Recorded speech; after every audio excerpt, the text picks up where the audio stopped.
नमस्कार दोस्तों, जैसा कि आपको पता है हमने कक्षा 10वीं की हिंदी जो है क्षितिज भाग ध्रुव। नमस्कार दोस्तों, जैसा कि आपको पता है कि हम हिंदी जो कक्षा 10वीं की है हिंदी उसके वीडियोस अपने यूट्यूब चैनल पर डालना शुरू कर दिया है हमने, जिसमें हमने सबसे पहले शुरुआत किया है क्षितिज भाग 2 के सबसे पहले पाठ सूरदास के पद, जिसमें हमने ज़िक्र किया सूर का अर्थ क्या है, सूरदास नाम क्यों है, सूरदास कवि कौन हैं। साथ में हमने ये डिस्कस किया कि ब्रज भाषा में क्यों लिखा उन्होंने ये पद, भ्रमर गीत से क्या तात्पर्य है और उद्धव के द्वारा लाया गया निर्गुण योग का संदेश, ब्रह्म का संदेश क्यों गोपियों को पसंद नहीं आता है। साथ में क्यों गोपियाँ प्रेम के मार्ग पर रहना चाहती हैं। सूरदास के द्वारा उनका जो प्रसिद्ध रस रचना है, जिसमें हमने वात्सल्य और श्रृंगार रस की बात की है।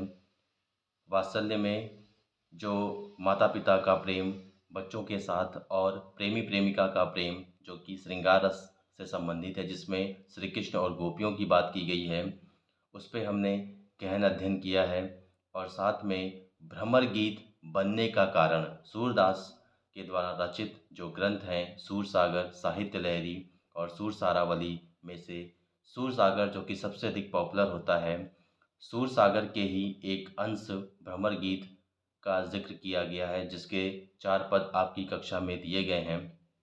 आखिरकार ये भ्रमर गीत क्या है और क्यों भ्रमर गीत को रचा गया, क्यों उद्धव ने जो योग का संदेश दिया है वो गोपियों को पसंद नहीं आया। साथ में किस तरीके से सूरदास ने इन 4 पदों के माध्यम से गोपियों के प्रेम को भगवान श्री कृष्ण के बिल्कुल समक्ष रखा है और साथ में उद्धव के लिए एक व्यंग तैयार किया है, जिसमें सबसे पहले पद में गोपियाँ उद्धव को अभाग्यशाली कहती हैं, भाग्यशाली कहने के बहाने से। और 2 महत्वपूर्ण उदाहरण दिया, जिसमें उन्होंने बोला कि कमल का पत्ता और तेल लगी गागर के समान तुम्हारा स्वभाव है और तुमने कभी प्रेम की नदी में पाँव नहीं डुबाया, इसलिए तुम उस प्रेम को समझ ही नहीं सकते। हम अबला थे, हम भोली थे, हम गुड़ जैसे गुड़ में चींटी चिपक जाती है, वैसे ही हम भगवान श्री कृष्ण के प्रेम में बिल्कुल चिपट गए और अब हम उनसे अलग